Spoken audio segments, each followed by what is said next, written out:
Olá, tudo bem? Boa tarde.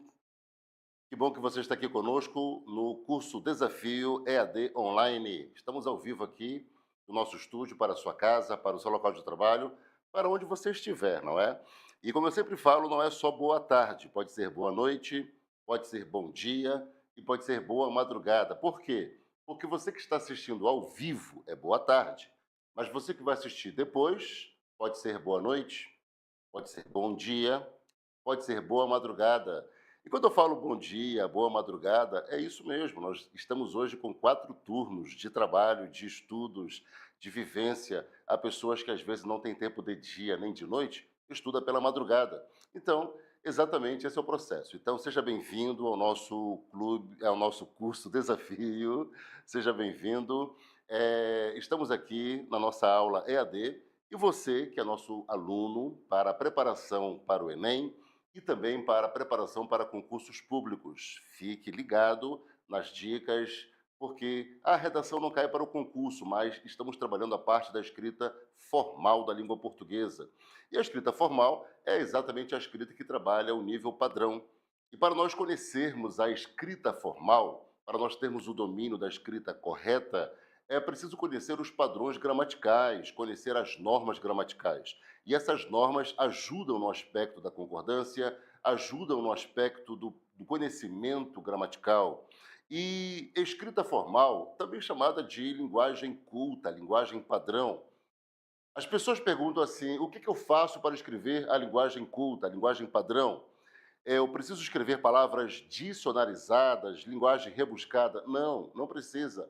A linguagem culta, a linguagem padrão, a escrita formal, você precisa escrever as palavras corretas, ortografia, acentuação gráfica, na pontuação textual, na concordância dos termos, na regência, na estrutura textual. Isso tudo faz parte da escrita formal do nível padrão. E é por isso que, quando nós trabalhamos a redação, temos que ter esse domínio. E para você que esteve conosco na aula passada, na minha aula de redação, eu sou o professor Wirley, para você que está começando esta semana conosco, então vamos trabalhar redação aqui para preparação ao concurso, ao Enem e também ao concurso público. Nesse caso, nós estávamos trabalhando essa escrita formal. E eu estava vendo com vocês o aspecto da morfologia. Eu vou retornar, então, de onde nós paramos para dar continuidade. Então, olha só, vamos lá para o nosso slide, não é? A morfologia, ela responde pela estrutura e formação e também pelas concordâncias nominais e verbais dos vocábulos. Ela responde pela estrutura das palavras, a formação das palavras, mas, sobretudo, a morfologia responde pelas concordâncias. E é nesse aspecto das concordâncias que temos uma cobrança imprescindível na redação do Enem. Isso serve para a vida, não é só para concursos públicos ou para exame nacional do ensino médio. É para a vida, porque falar corretamente, escrever corretamente, raciocinar corretamente, isso é felicidade. Às vezes me perguntam por que estudar português, por que estudar redação, para sermos felizes, porque há pessoas que não sabem conversar, há pessoas que não sabem argumentar, porque não sabem falar. Esse é um problema e isso tira até a felicidade, o bem-estar da pessoa. Eu volto a dizer: escrever corretamente, falar corretamente, argumentar com conhecimento de causa, isso é bem-estar, isso é satisfação, isso é felicidade. Então, por que estudar português, redação? Para sermos felizes. Perfeito? Olha só, então vamos ver a morfologia. A morfologia, então, ela responde pela concordância. Aí propusemos umas frases na aula passada, eu vou então retroagir as frases e vamos avançar. Olha só, nesse caso, em relação, não é? Em relação à condição da morfologia,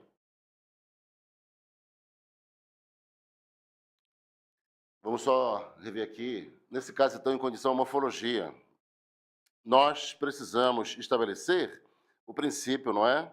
Desse conhecimento morfológico. Então, a frase que vai declarar para nós o aspecto, ver se a nossa máquina funciona hoje, que a nossa máquina, aqui tudo é ao vivo, né? Ao vivo é desse jeito mesmo. Olha só, a frase, vamos ver a frase, não é? A frase diz assim: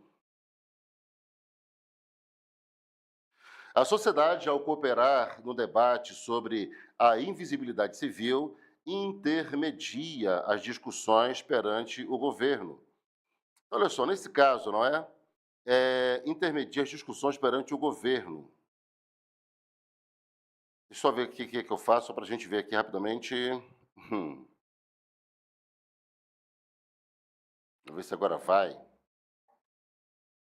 Então tá aqui, olha só. A sociedade, ao cooperar no debate sobre a invisibilidade civil, intermedia as discussões perante o governo. Eu tenho problema aqui no verbo intermedia. Esse verbo está com problema. O verbo intermedia, ele não está correspondendo. Tudo bem? Então, se o verbo intermedia está errado, intermedia. Veja bem, intermedia. Quem intermedia? A sociedade. A sociedade intermedia as discussões. Então, sociedade é a terceira pessoa do singular. Seria ela, ela. Como é que eu vou conjugar o verbo intermediar na terceira pessoa do singular no tempo presente? Essa é a pergunta. Aí a pessoa fala, puxa, mas não é intermedia? Não, não é intermedia. O correto é intermedeia, intermedeia.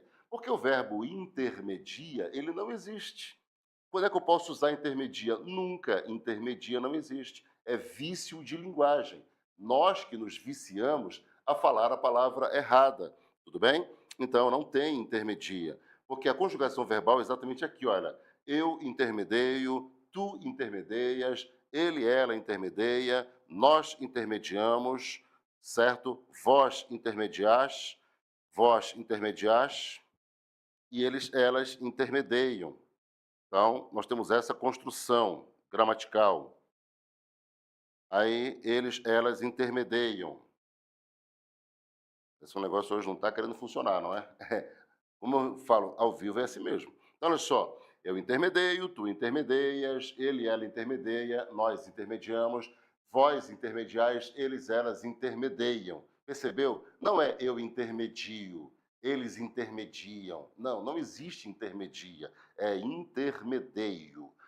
Eles, elas intermediam. Ah, os meus amigos foram lá, eles intermediam. Não, eles intermediam. Eu até lembrei sobre o verbo pentear. As pessoas se viciam ao falar, ela penteia o cabelo. Só que não existe pentia, é penteia, penteia. Então, eu pentio, não, eu penteio. É a mesma coisa, não é intermedio, é intermedeia. Não é intermedia, é intermedeia. Eu intermedeio. Perfeito? Então, por isso que está errado dizer intermedia. O correto é intermedeia. Uma outra frase também que nós trabalhamos é a frase, nós vamos ver que a frase diz assim,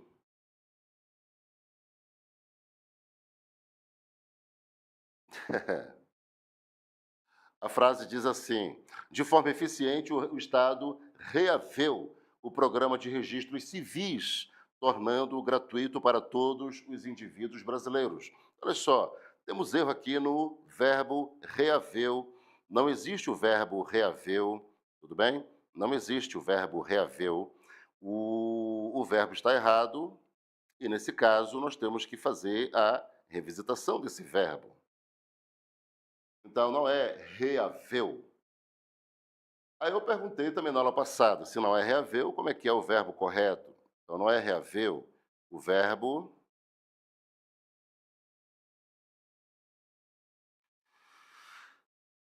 então reaveu, ele está indevidamente construído. Vê se eu volto aqui rapidamente.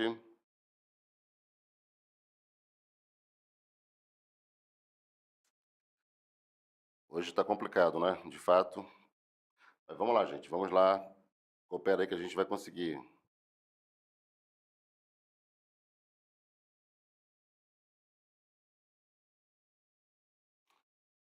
Reaveu, não é reaveu. Então a gente trabalha reaveu, só que na verdade o verbo é assim, olha. Esse é o verbo reaver. No nosso dia a dia, a gente construiu isso, né? A gente fala assim, eu reavi. Só que não é reavi, o certo é eu reouve. é o verbo. Então não existe reaver. Ah, eu perdi meu telefone, mas eu reavi. Não, não é reavi. É reouve. Eu reouve. Fica assim, olha. Eu reouve. Aí tu reouveste. Ele, ela, reouve. Nós reouvemos.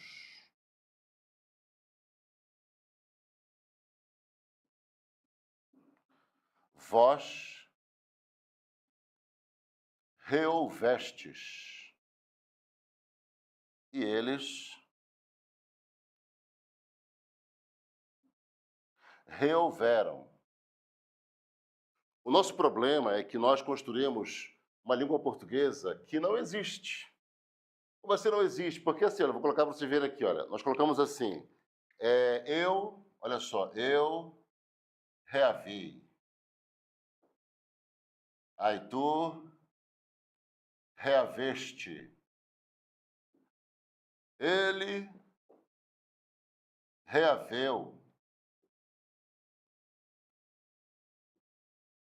Nós reavemos. Vós reavestes. E eles reaveram. Se você prestar atenção, é assim que as pessoas trabalham, trabalham a condição gramatical. Aí, eu reavi, tu reaveste, ele reaveu, nós reavemos, vós reavestes, eles reaveram. Só que não existe reaveram. O certo é reouveram. Não existe reavestes. O certo é reouvestes. Não existe reavemos. O correto é reouvemos. Reouvemos. Não existe reaveu. O certo é reouve. Aí ele reaveu. Não existe reaveu. É reouve. Não existe reaveste. É reouveste. Não existe reavi. É reouve. Então, eu reouve, tu reouveste, ele reouve, nós reouvemos, vós reouvestes, eles reouveram. O problema é que se você trabalha essas palavras erradas no dia a dia, você escreve errado na redação. E os corretores, eles não irão ler a tua redação, eles vão corrigir. E um erro como esse aqui é um erro grave, é um erro crasso. Então, por uma prática errada, nós produzimos de forma errada também. Então, este é o verbo reaver, tudo bem? É o verbo reaver. Então, na construção gramatical, nós temos que atentar para esses aspectos. O nosso problema é que nós criamos uma linguagem cheia de vícios. Nós temos uma produção permeada por vícios. E os vícios da linguagem, eles não amparam a nossa produção, não tem como. O nosso dia a dia é muito permeado por esses aspectos, os vícios da chamada linguagem. Nós nos acostumamos a produzir uma língua portuguesa do dia a dia. Só que a prova de redação, e a prova de concurso público também, redação, Enem, concurso público, exige que você trabalhe a escrita formal. Ou seja, a escrita formal, ela é trabalhada pelo nível culto da linguagem. E é esse nível culto que determina o conhecimento relacionado à gramática. Porque os vícios da linguagem, eles são trabalhados por erros do dia a dia. Aí as pessoas elas se abraçam naquela condição, mas o que importa é a comunicação. Se você fala, o outro entende, é isso que importa. Se eu falo reaveu e o outro entende que a pessoa tomou de volta, recuperou, é o que importa. Não, não é isso. Esse tipo de ensinamento, ele não procede. Eu vou dizer por quê. Porque todas as provas de Enem, todas as provas de concursos, elas exigem o conhecimento gramatical, E se a sala de aula ensina você a falar de qualquer jeito, e qualquer jeito que você fala está correto, essa sala não está correspondendo à tua preparação devida. Isso é exclusão. As pessoas dizem, aceita o outro como ele fala, é inclusão. Não, é exclusão. Se eu aceito você do jeito que você fala, eu estou excluindo. Uma coisa é o dia a dia, outra coisa é a sala de aula. Eu estou aqui como professor. E como professor, eu tenho que te dizer que você precisa dominar a escrita correta, a fala correta, tudo bem? Porque exatamente essa escrita formal é trabalhada dentro do padrão.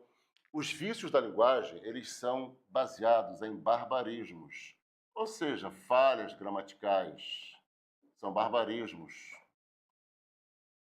Já a escrita formal, ela é baseada em dois princípios. Nós temos dois princípios que baseiam a escrita formal. O princípio da etimologia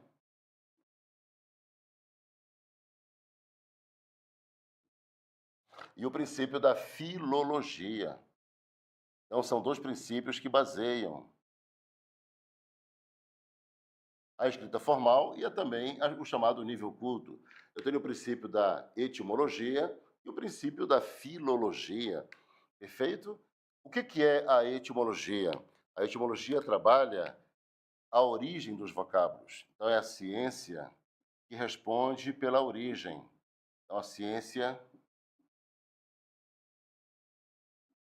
que responde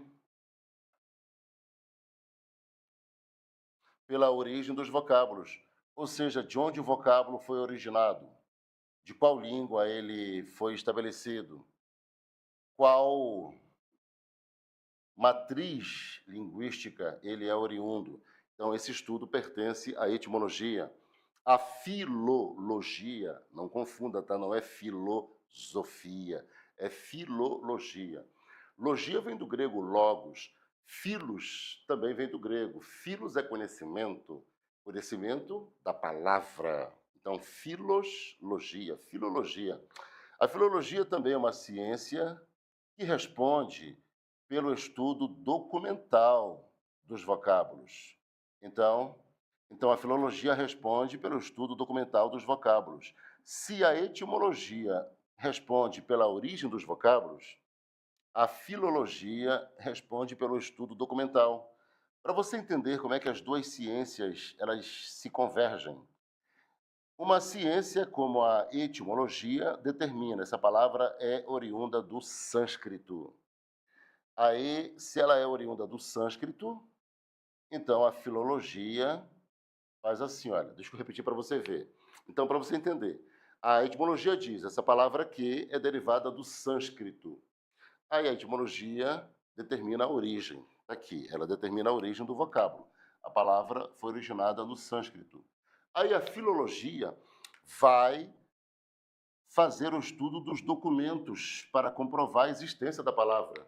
A palavra deriva da língua celta. Só lembrando que celta designa um veículo, né, que nós conhecemos, mas celta foi uma grande civilização que ocorreu no passado. E nós temos muitas palavras que vieram do celta. Então, na verdade, a língua portuguesa, ela se torna complexa porque nós temos muitas línguas que convergiram na formação do português. Quando nós falamos português, falamos celta, falamos cartaginês, falamos fenício, falamos árabe, grego, latim, falamos italiano, espanhol, inglês, russo, alemão, tupi, guarani. São 23 línguas que formam a língua portuguesa. Então, se perguntar para você assim, quantas línguas você fala? Falo 23, porque falar português significa dominar 23 línguas, tudo bem? 23 línguas. Mas é claro, quem domina a língua portuguesa, senão a gente mal fala uma ou duas, né? Porque não está ali no domínio.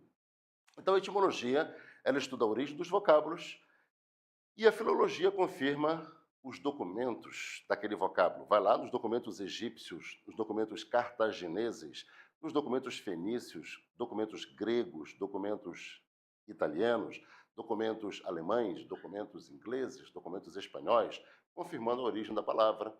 Então, essas duas ciências elas convergem e elas criam o chamado nível culto. E os vícios da linguagem não tem base científica, é base popular. é o povo reinventando as palavras, é o povo reescrevendo as palavras, tirando letras, acrescentando letras, fazendo toda uma miscelânea nas palavras. Então, por isso que o nosso dia a dia, ele nos vicia muito. E aí, na preparação para concursos, preparação para Enem, você precisa ter essa condição, ter esse conhecimento, essa base para você poder, essa base para você poder nada, para você poder exatamente entender esse aspecto da construção gramatical.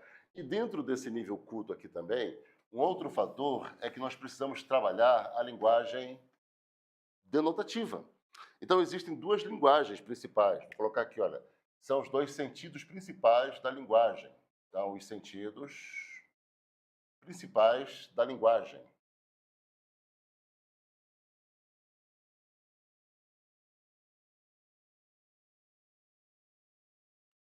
Então, olha só, eu tenho dois sentidos principais da linguagem, certo? Eu tenho o sentido chamado denotativo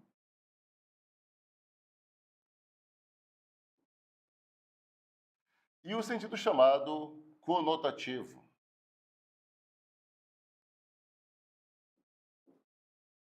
São os dois sentidos da linguagem, denotativo e conotativo. O sentido denotativo, ele trabalha o significado literal.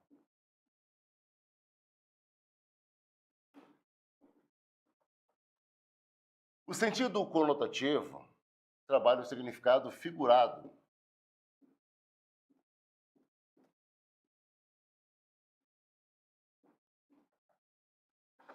Aí, lembrando que a palavra literal, ela deriva do latim.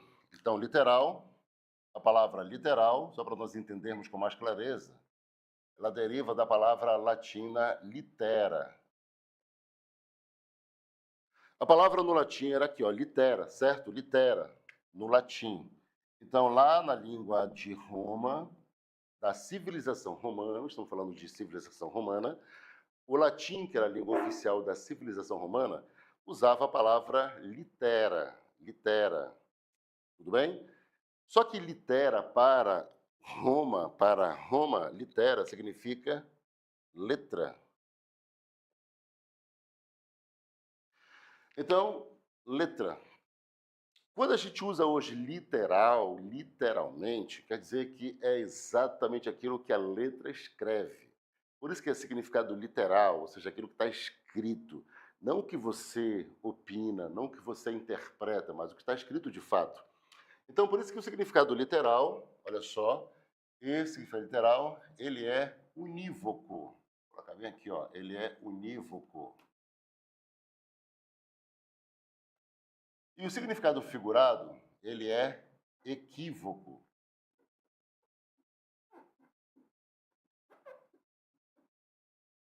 Significado equívoco. Significado unívoco, significado equívoco.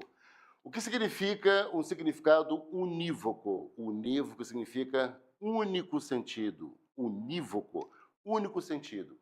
Ou seja, só existe única leitura, único sentido, único significado. E alguém pode falar, mas a minha opinião, só que a sua opinião, ela independe do texto. As palavras têm sentido estabelecido. Então, quando você interpreta, a interpretação não é opinião. Muitas pessoas se equivocam. Ah, mas eu penso assim. Não é o que você pensa, é o que o texto diz. Então, cientificamente, esse é o processo. Muitas pessoas erram questões, vou falar agora de língua portuguesa, erram questões de língua portuguesa porque elas querem processar o texto do jeito que elas pensam. Não é do jeito que você pensa, é o que o texto está dizendo, o que o texto está declarando. Você tem que ler o significado unívoco das palavras. Os concursos públicos e a prova do Enem, ambas as provas, elas trabalham o sentido denotativo, o sentido unívoco. Por quê? Porque são milhares de pessoas analisando a mesma questão, são milhares de pessoas analisando o mesmo texto. Então, se a banca não utilizasse um sentido único, seriam milhares de leituras, milhares de percepções. Então, o processo tem que ser trabalhado de forma unívoca. Está bem? Unívoca. Já o sentido figurado, ele é equívoco. Por quê? Porque ele gera múltiplas percepções, múltiplas leituras.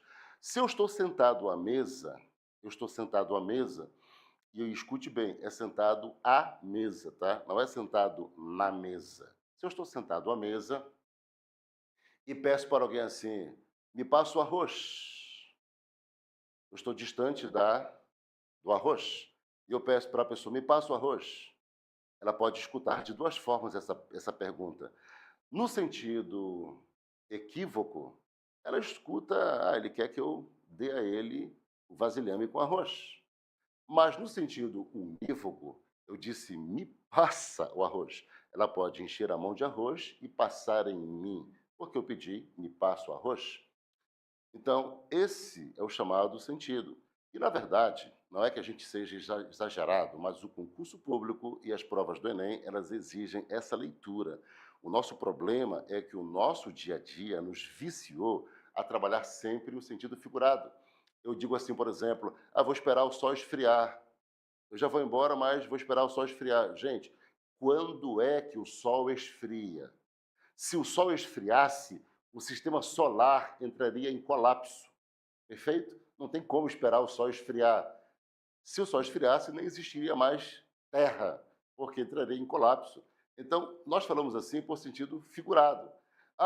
Tira a roupa da corda. A roupa da corda, né? Tira a roupa do sol. Como é que eu vou tirar a roupa do sol? Então a gente fala muito isso, muito no nosso dia a dia. Vou amanhã, vou para o balneário pegar um bronze. Como é que a gente pega um bronze?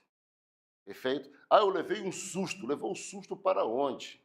Como é que você leva o susto? Eu peguei uma queda. Pegou a queda com uma mão ou com duas mãos? Como é que alguém pega a queda?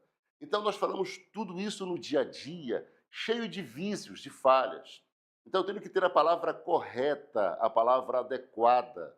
Então, quando eu penso em redação, eu tenho que raciocinar nestas palavras adequadas. Eu tenho que expressar a minha opinião, expressar o meu argumento com palavras adequadas, palavras que não gerem equívoco, palavra que o corretor leia e saiba exatamente o que eu estou dizendo. Não é o que eu quis dizer. Eu quis dizer. Não, o texto tem que dizer. Eu estou dizendo, não é quis dizer. Então, é esse o desafio. É essa construção, é essa competência que vai pontuar 200 pontos. Lembrando que a redação do Enem, ela vale 1.000 pontos, porque são 5 competências.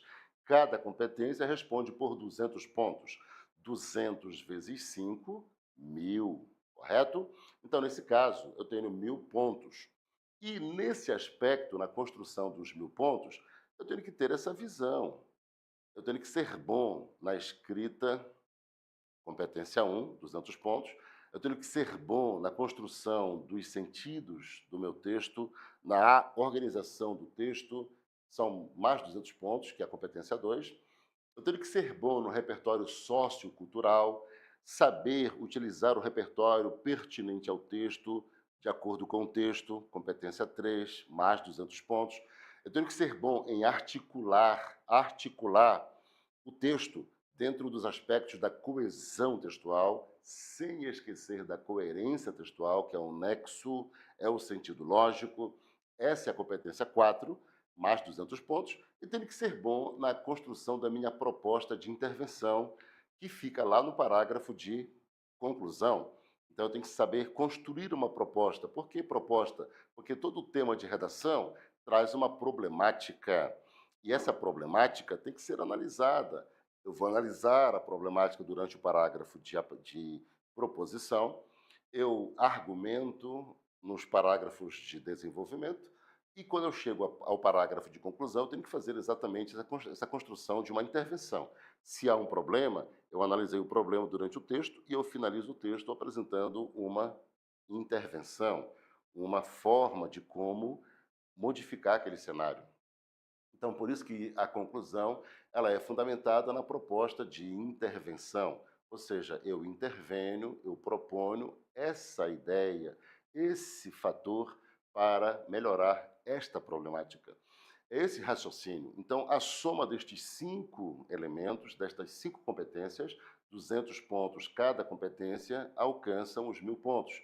Então, por que as pessoas não estão alcançando esses 1.000 pontos? Por que elas estão perdendo esses 1.000 pontos? Porque elas não estão conseguindo fazer esse aspecto quantitativo, esse aspecto de todos os elementos. Por exemplo, eu sou bom na competência 3. Eu sei usar repertório sociocultural. Eu aprendi a usar, por exemplo, uma letra da música do fulano de tal.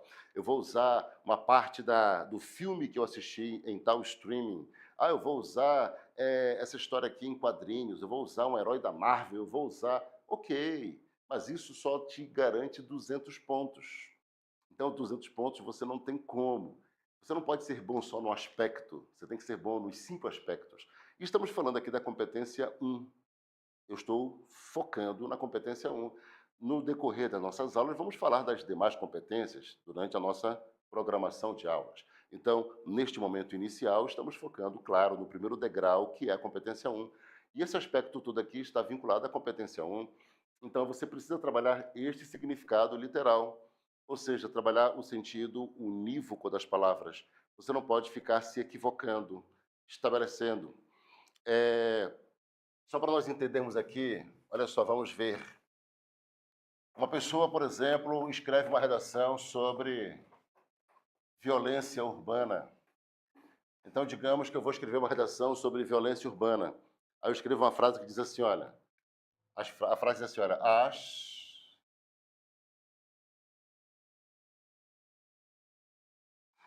as pessoas do bem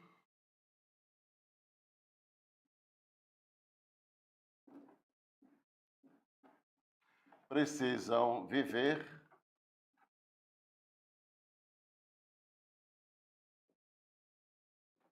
atrás das grades.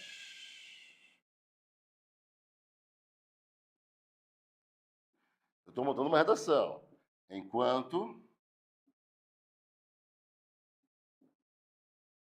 os delinquentes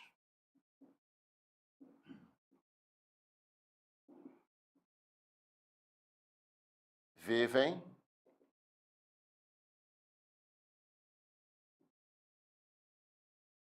de forma livre. Olha só, alguém está escrevendo uma redação e ela coloca essa frase aqui, olha. As pessoas do bem precisam viver atrás das grades, enquanto os delinquentes vivem de forma livre. Aparentemente, uma ideia interessante, uma ideia correta, só que está errada. Perfeito? Está errada. O corretor, ao vislumbrar uma construção como essa, ele tem que fazer o demérito da nota, porque está errada. Qual é o problema desse texto, então? Ele tem problema de ortografia? Não. Todas as palavras estão corretamente escritas, certo? Tem problema de estética? Não. Foi obedecida a margem esquerda e a margem direita. Tem problema de pontuação? Não. Está corretamente escrita aqui a vírgula e o ponto final. Tem um problema de acentuação gráfica? Não. A palavra atrás, que é uma palavra oxítona finalizada por A, seguido ou não de S, está de acordo assinada, está de acordo acentuada.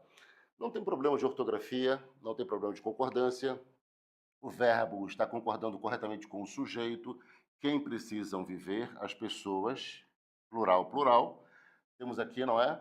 Então, os delinquentes vivem, o verbo viver concorda com o sujeito delinquentes, delinquentes plural, verbo no plural. Então, livre, adjetivo concordando com o substantivo forma, porque o adjetivo concorda em gênero e número com o substantivo ao qual se refere. O que é livre? É a forma é livre. Então, aqui está sendo o adjetivo concordando com o substantivo forma.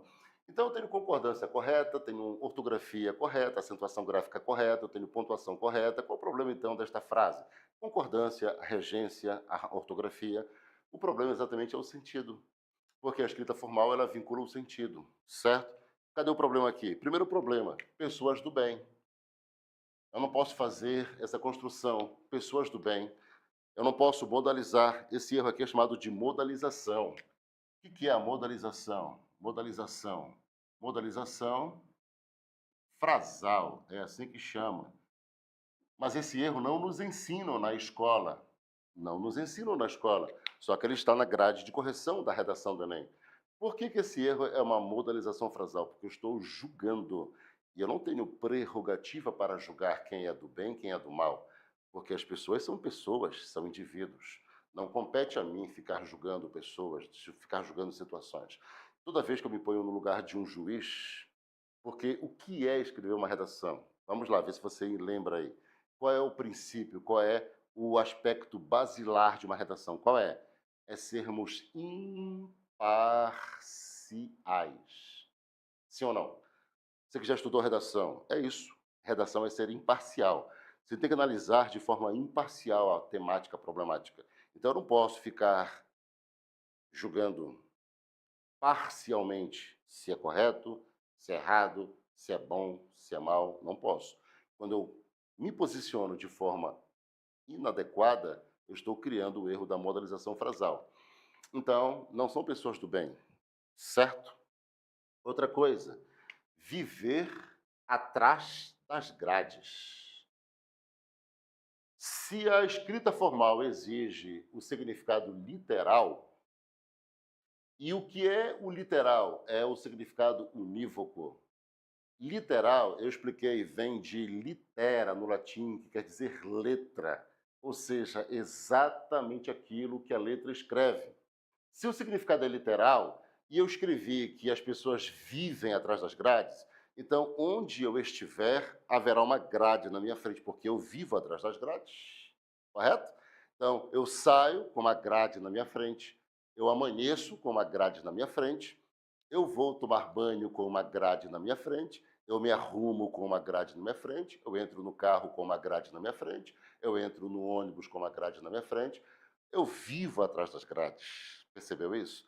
Então, não tem sentido literal, isso aqui é sentido figurado. E não cabe sentido figurado na redação, não cabe. Então, se você cria uma ideia figurada, você perde. Não é à toa, gente, não é à toa que mais de 4 milhões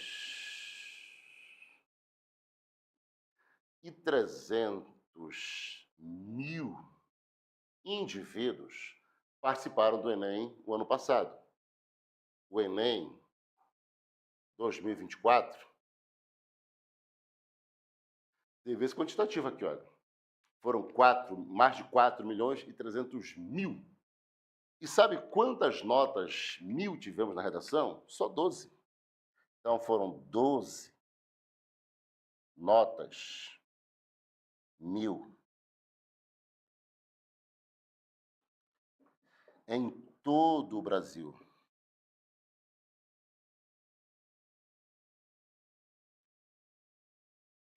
Imagina só, mais de 4 milhões e 300 mil que participaram do Enem no ano passado, só 12 pessoas obtiveram a nota mil. Isso em todo o país. Esse cenário aqui demonstra o quê? Esse cenário comprova o quê? Comprova que nós estamos perdendo muito para a língua portuguesa. Nós não estamos construindo o aspecto da língua portuguesa. Não estamos, certo? Não estamos. Não estamos compreendendo. E essa falta de compreensão, ela determina, exatamente, ela determina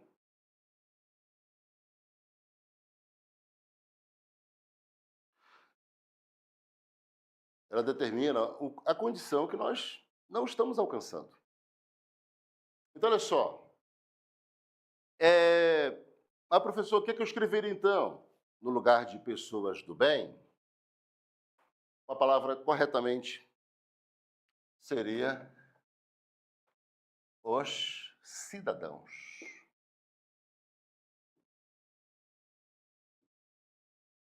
Só lembrando que plural de cidadão é cidadãos. Estamos escutando muitas pessoas falarem cidadãos.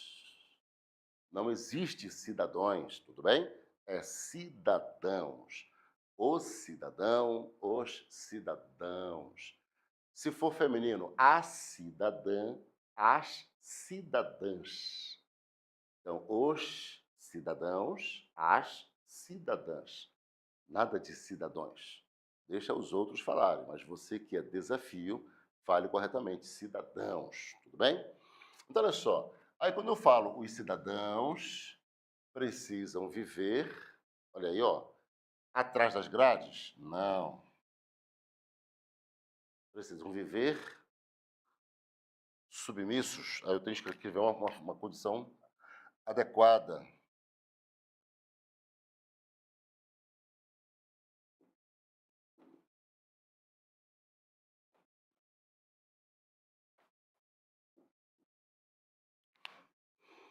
Submissos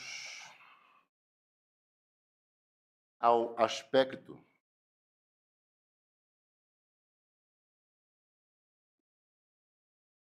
de aprisionamento.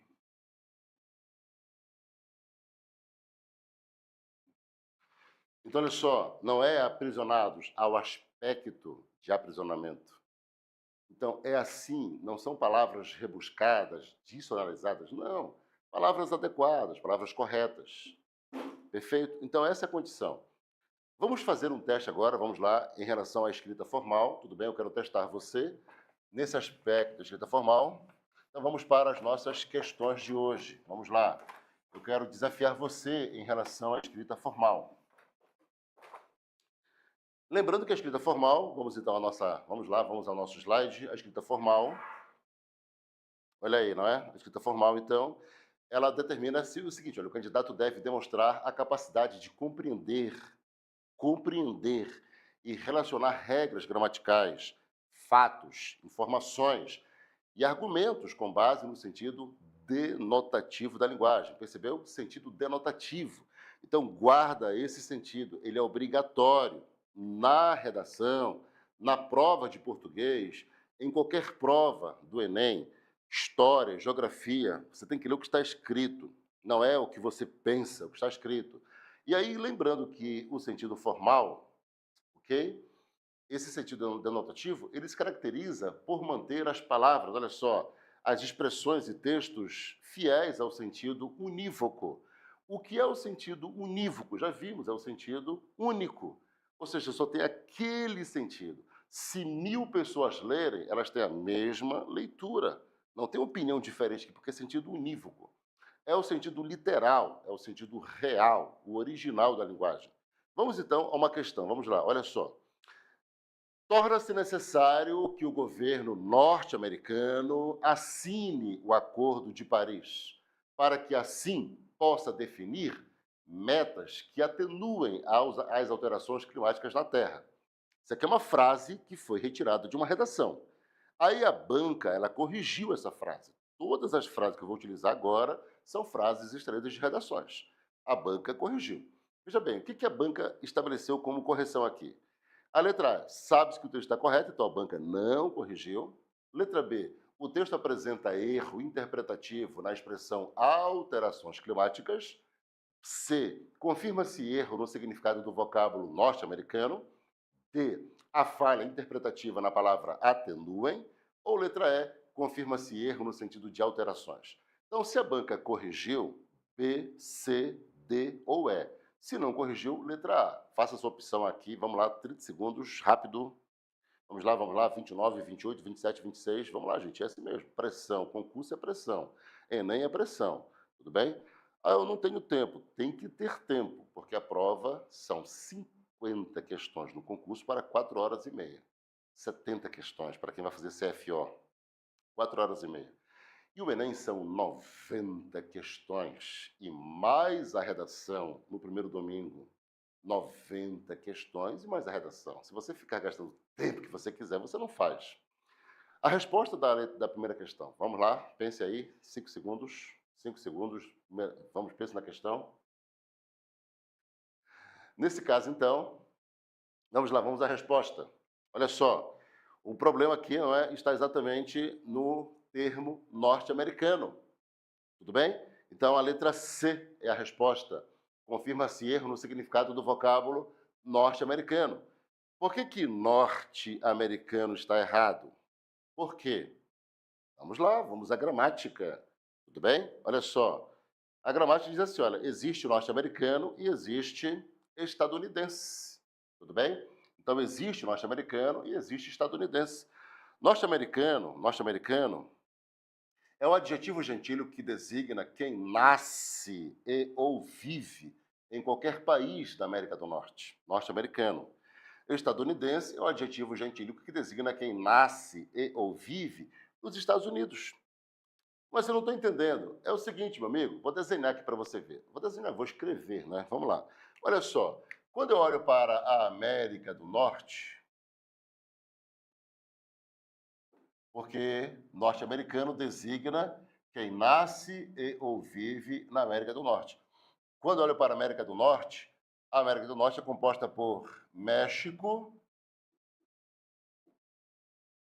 é composta por Canadá e é composta por Estados Unidos.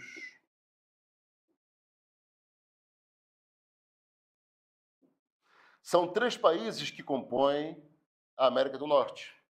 Quando eu falo norte-americano, eu estou falando todos os que pertencem à América do Norte.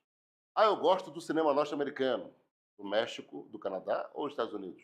Não falou. Então, isso é sentido equívoco. Você está gerando dúvida. Ah, mas todos sabem, quando eu falo norte-americano, é Estados Unidos. Não, é o que você acha. Mas na redação tem que dizer, não é querer dizer. Entendeu o detalhe?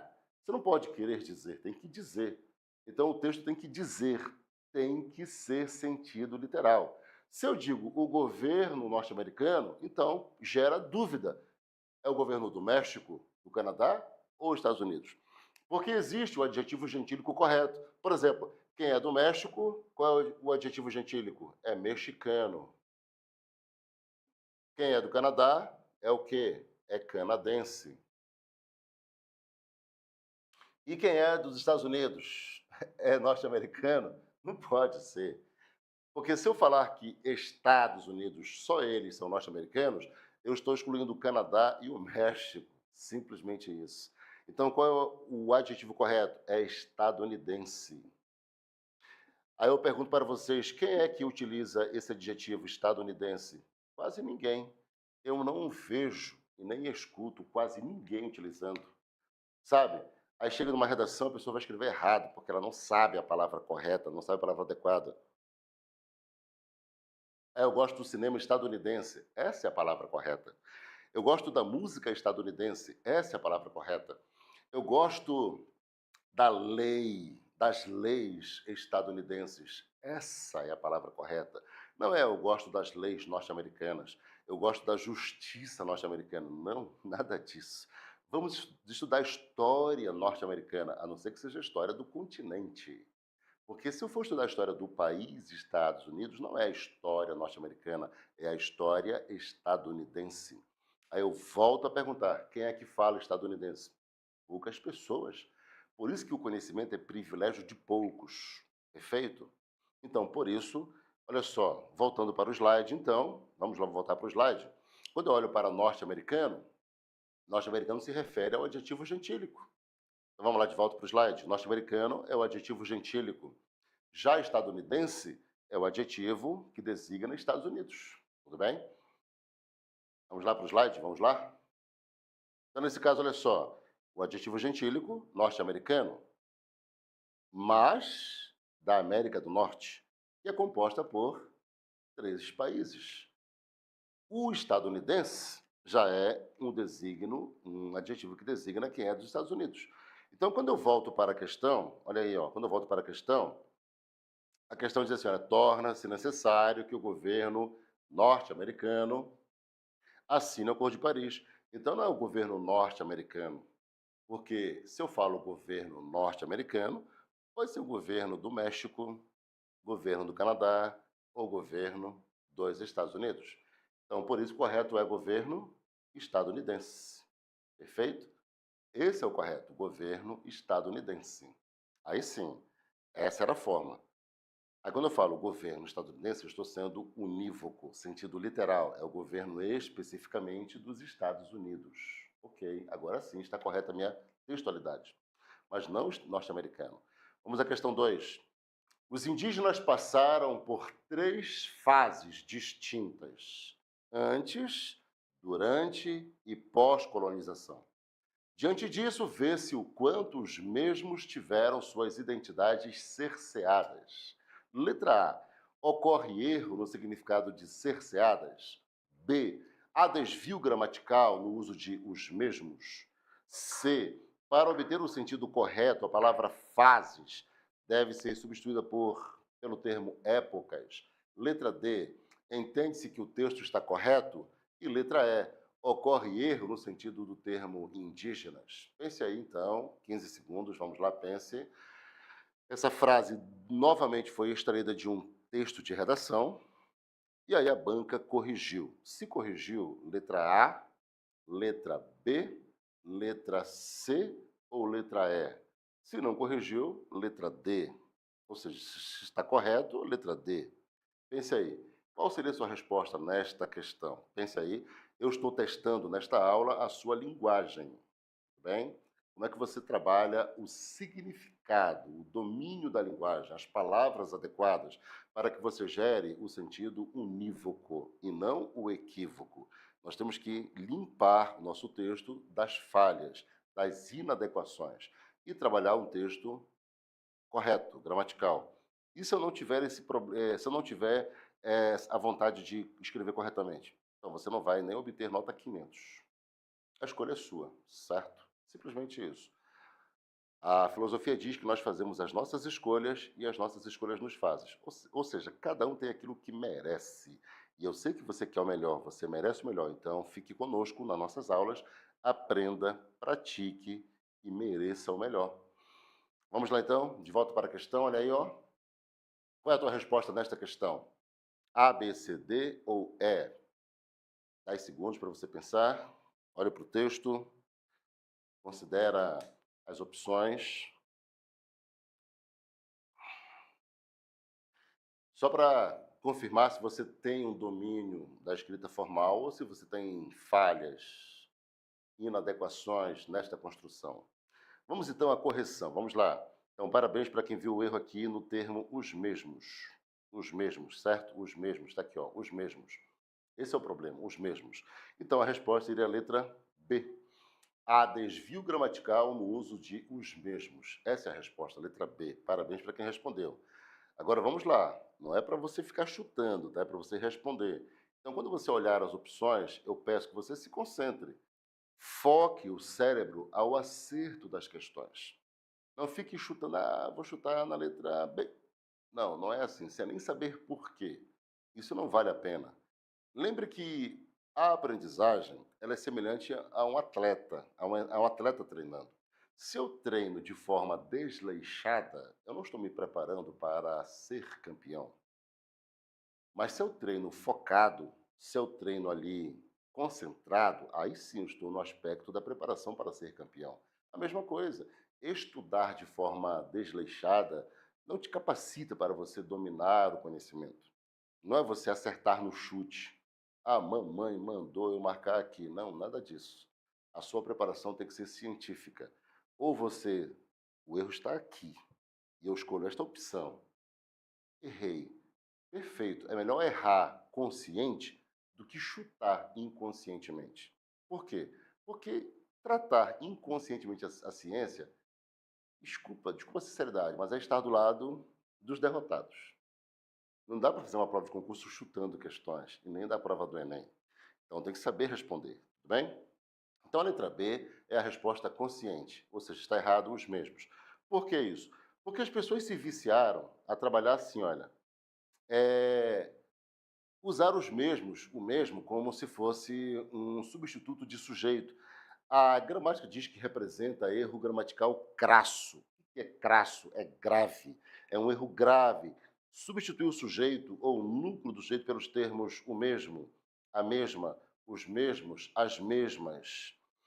Então, a correta substituição deve ocorrer pelo uso de pronomes ou por referência pronominal.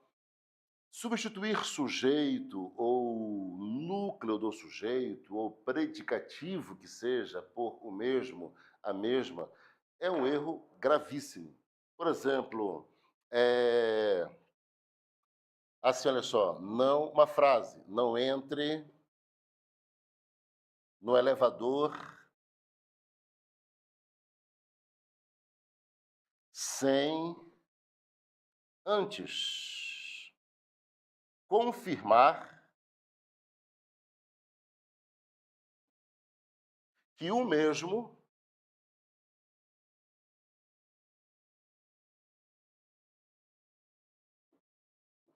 está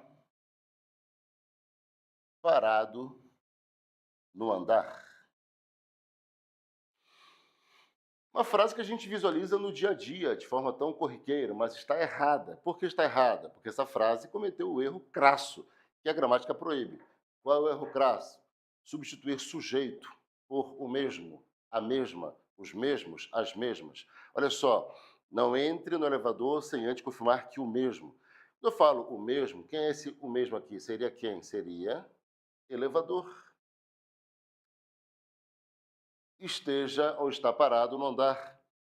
Então, eu estou substituindo o sujeito elevador, que é o que está respondendo pela prática da ação, por o mesmo, a mesma. Esse erro aqui, ele está ganhando esferas incríveis. Não é só o povo que está errando, pessoas daqui da esfera do governo, burocrática, jornalistas, imprensa, sociedade, está cometendo esse problema. Deus é o nosso Senhor, porque o mesmo perdoa os pecados. Olha, Deus, substantivo, o mesmo.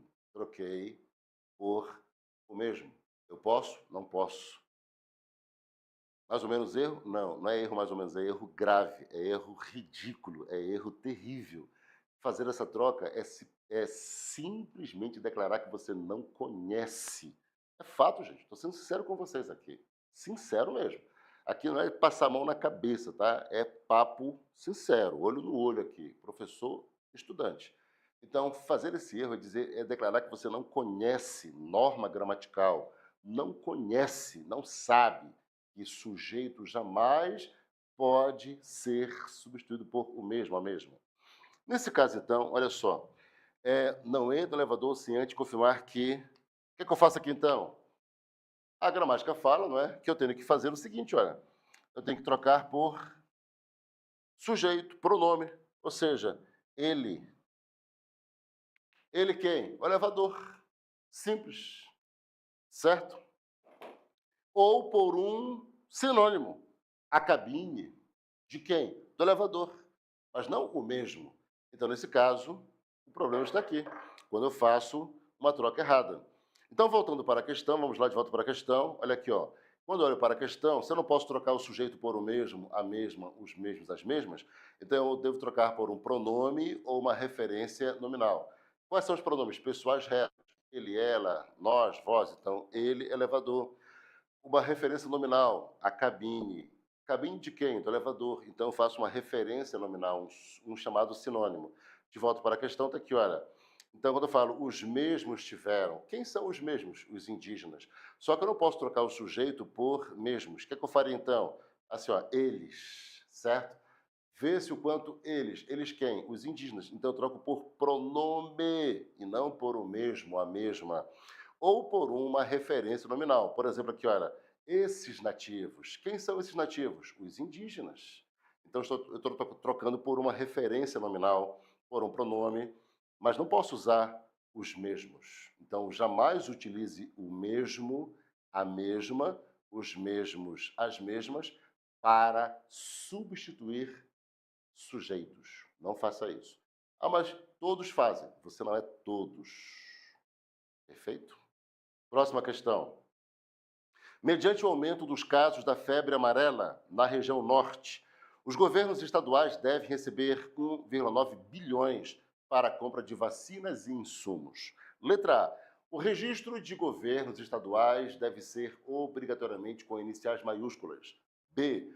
Ocorre erro no significado de aumento. C. Sabe-se que o texto está plenamente correto. D. Há desvio no sentido de vacinas e insumos. Letra E. Constata-se erro no contexto de 1,9 bilhões.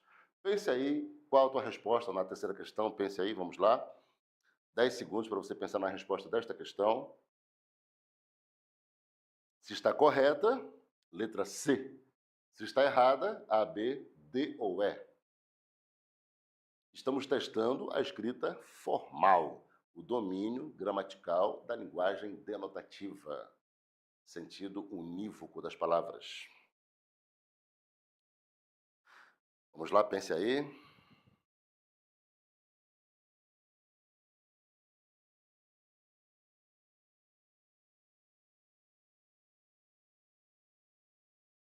Tudo bem? Vamos à resposta então? Então, parabéns para você que respondeu a letra E. A letra E responde. O problema está no 1,9 bilhões. Então, lá na letra E está a resposta. Constata-se erro no contexto de 1,9 bilhões. Por que 1,9 bilhões está errado? Por quê? Porque é o seguinte, a gramática declara o seguinte, olha, ela diz que quando você escreve essa numeração, você deve fazer o seguinte, olha, a unidade de valor registrada por extenso, escute só, a unidade de valor registrada por extenso, qual é? Bilhões, tudo bem? Vou colocar aqui para nós visualizarmos com melhor propriedade. Então, preste atenção, para você entender.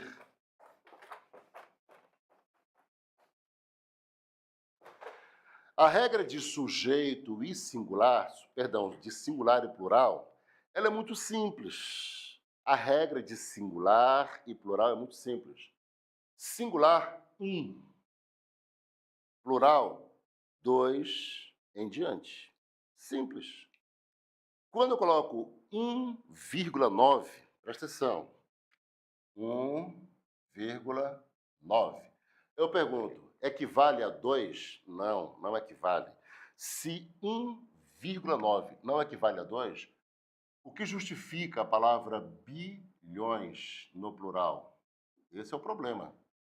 Esse é o erro, certo? De volta para a regra no slide, olha só.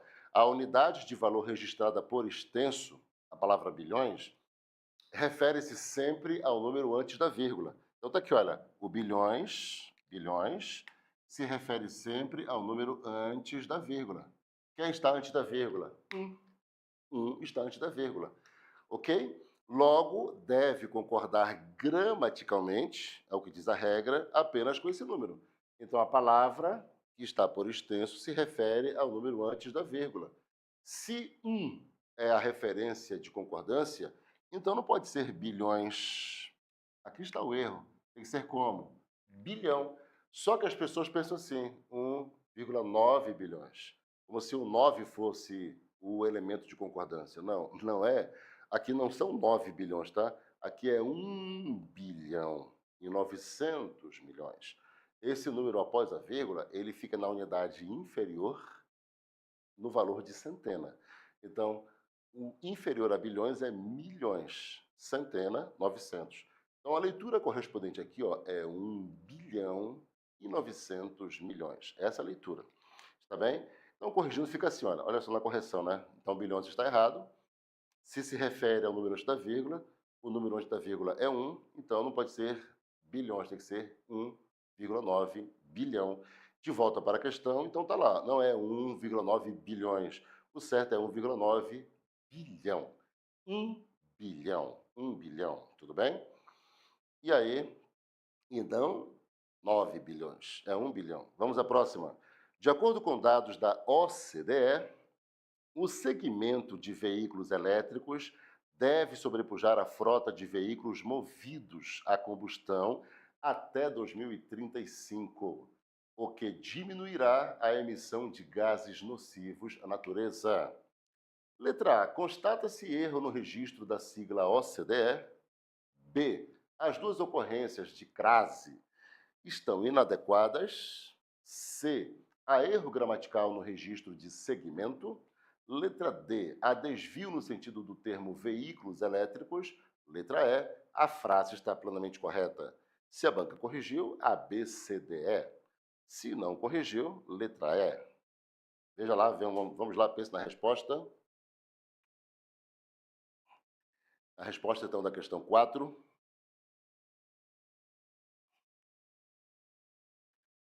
Só para testar a sua linguagem formal, a sua escrita formal. Vamos à resposta, vamos lá? Olha só.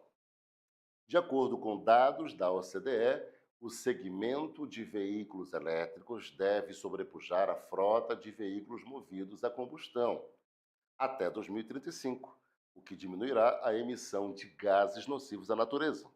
Temos problema aqui na palavra segmento. Então a resposta é a letra C. Há erro gramatical no registro de segmento. Entenda o seguinte: existe segmento e segmento. Como assim? Segmento com G, segmento com GUI. Tem segmento só com G e segmento com GUI. Tudo bem? Segmento só com G significa seção, divisão, cada uma das partes em que um todo pode ser dividido. Segmento com GUI significa continuidade de algo, sequência, prosseguimento de ações. Por exemplo, vamos dar seguimento à nossa aula, vamos dar continuidade, vamos dar sequência, vamos prosseguir. É segmento. Vamos dar seguimento àquilo que estávamos conversando, vamos dar continuidade. O segmento da educação, aí é o departamento, o setor, a seção. Então, quando eu falo segmento em relação a setor, departamento é só com G. Quando eu falo segmento no sentido de prosseguir, dar continuidade, sequência é com G U I. Então eu tenho que raciocinar para saber se eu estou falando de departamento, setor, seção, ou se estou falando de sequência, prosseguimento, continuidade, para saber qual segmento eu escrevo. Olha só, de volta para o slide. Segmento com G, segmento com GUI. Perfeito? De volta para a questão, olha aí, ó. De acordo com dados da OCDE, o segmento de veículos elétricos, ou seja, o setor de veículos elétricos. Se é setor, então não é segmento com GUI, é segmento só com G. Essa é a escrita correta, tudo bem? E não segmento com GUI. Vamos à última questão, vamos lá, só para fechar. O governo falou em coletivo oficial que a sanção da lei da misoginia ampliará as penalidades para crimes cometidos contra a mulher. Essa aqui eu estou repetindo da aula passada, tá? Eu estou repetindo da aula passada. Eu quis repetir propositalmente para ver se você aprendeu na aula passada. Letra A. Há erro no contexto do termo falou. B. Confirma-se que a frase está totalmente correta. C. Ocorre erro no sentido da expressão contra a mulher. Letra D. O termo misoginia foi utilizado de maneira inadequada no contexto frasal. Letra E. Ocorre erro ortográfico no registro de sanção. Qual é a resposta desta questão? Só para terminar nossa aula de hoje, pense aí, 10 segundos.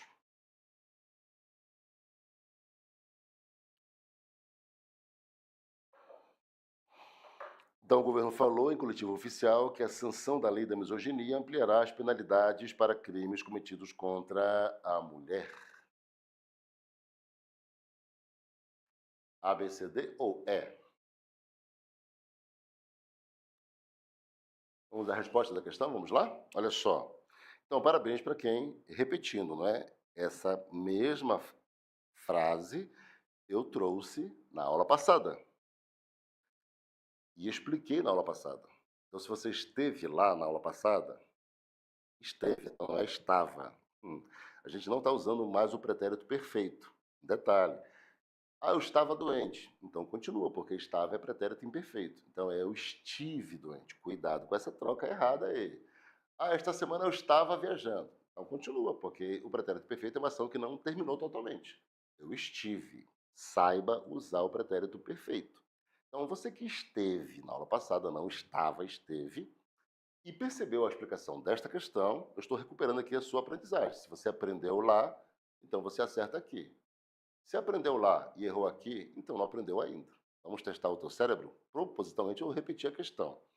Olha aqui, o erro está onde? O erro vai estar na letra A. A palavra falou está errada. Então, é o falou. Por quê? Porque explicamos na aula passada que existe diferença entre falar e dizer. Falar e dizer são diferentes. Falar significa expressar palavras mediante a livre manifestação do pensamento. Dizer significa afirmar, garantir, declarar, confirmar. Então, se eu estou só expressando palavras, estou falando, mas se eu uso palavras para declarar algo, para afirmar algo, para garantir, aí eu não estou mais falando, eu estou dizendo.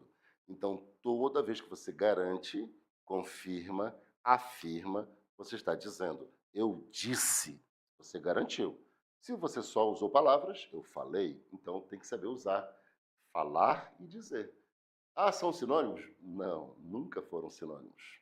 Ah, eu usava como sinônimos, então errava, porque falar e dizer não são sinônimos. Falar possui um significado, dizer possui outro. Sinônimo é quando tem significados semelhantes ou iguais. Aqui nem tem semelhança, aqui é diferente. Então não são sinônimos falar e dizer. Se você usa os dois trocando um pelo outro, você está errando. Então tem que saber usar falar e saber usar dizer. Volto para a questão. O governo, olha só, o governo é uma entidade executiva. Foi coletiva oficial, então ele disse, ele não está falando. Por representar uma entidade, numa coletiva oficial, tem que ser garantida, tem que ser afirmada. Então ele disse. Se eu não quiser usar o disse, eu vou dizer afirmou, vou dizer garantiu, vou dizer declarou, mas não dizer falou, tudo bem? Então, nesse caso, aí está o nosso aspecto de correção. Ficamos aqui, então, nestas questões. Na próxima aula, a gente vai continuar na escrita formal para finalizar essa parte e passar para a competência 2. Estamos na competência 1, trabalhando a escrita formal para você produzir corretamente seu texto sem inadequações dentro dos parâmetros gramaticais oficiais da língua portuguesa. Eu sou o professor Wirley, esta foi a nossa aula de redação. Fique com Deus, forte abraço, fique bem, fique firme e até a próxima aula.